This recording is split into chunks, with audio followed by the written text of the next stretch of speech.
Asalaamu calaykum asxaabteyda meel kastoo aad joogtiin waan idin salaamay waan idin caafimaad qabaa waa walaashiin Umu Axlaam Janal maxay walaashiin idin wadaa maanta waxay kasoo tuureysaa furulaato laga sameeyey waxyaabo fudud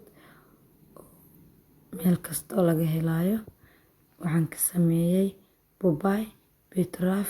baraf iyo caano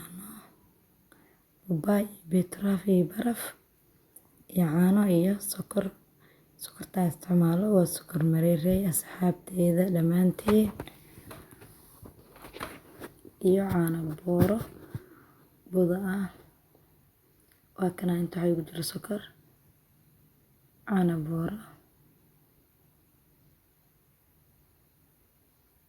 babaay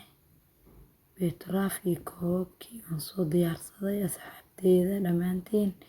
meel kastoo ay joogtiin caafimaad ayaan idin rajeynayaa dhammaantiin anagana sidoo kaleeto waa kana caadi maahan sida ay kusoo baxday furulaatada asxaabteyda waa kana haleela arko beetraafku waa shay aad u muhiim ah hadduu dhiigga ku yaryahay oo cuntid dhiiggaada ama HB-gaada wuu kuu saxmayaa asxaabteyda meel kasta oo yaalo ha la iskugu dadaalo babaygana sidoo kale maasha Allah waa waxyaabo aad u wanaagsan oo borotiin ah laga daba gaaro ha la iskugu roonaado asxaabteyda meel kastoo ay joogtiin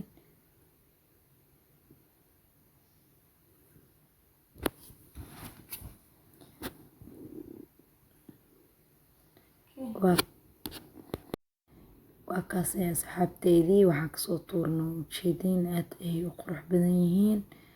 maasha Allah ilaahay naga dhigo kuwii caafimaad ku cabo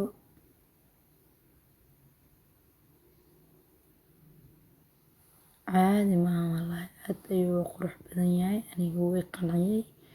adinkana waxaan rajeynayaa sidaas oo kale hadduu ilaahay yiraahdo in uu idin qanci doono asxaabteyda